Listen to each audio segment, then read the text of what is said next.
সেনাবাহিনীর সাথে আমরা যুদ্ধ করব না। সেনাবাহিনী আমাদের বাংলাদেশ আওয়ামী লীগের প্রতিপক্ষ না। দেশি বিদেশি কোন ধরনের অস্ত্র যদি কেউ বহন করে তার দায় দায়িত্ব আমরা নিতে পারবো না।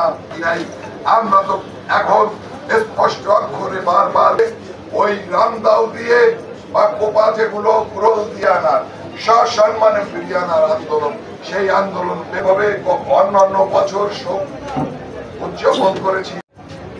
গতকাল একটি অনাকাঙ্ক্ষিত ঘটনা ঘটেছে, সেনাবাহিনীর অস্ত্র কেড়েছে, তাদের কুপিয়ে জখম করেছে।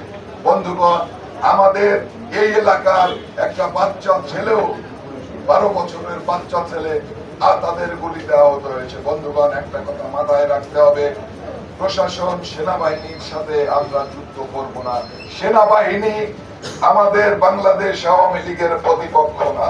বাংলাদেশে যে ষড়যন্ত্রকারীরা আছে তাদের ষড়যন্ত্রকে নকশা করে আমরা যে আন্দোলন গড়ে তুলেছি, এই আন্দোলনকে আরো বেগবান করার স্বার্থে আমরা 15ই আগস্ট আমরা শোক সভা করব, টুঙ্গিপাড়ায় যাব।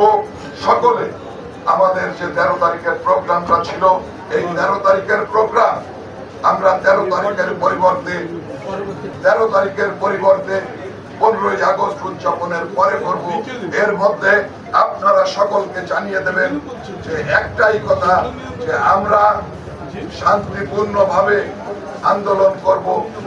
দেশি বিদেশি কোন ধরনের অস্ত্র যদি কেউ বহন করে তার দায় দায়িত্ব আমরা নিতে পারবো না। একটা কথা মাথায় রাখবেন,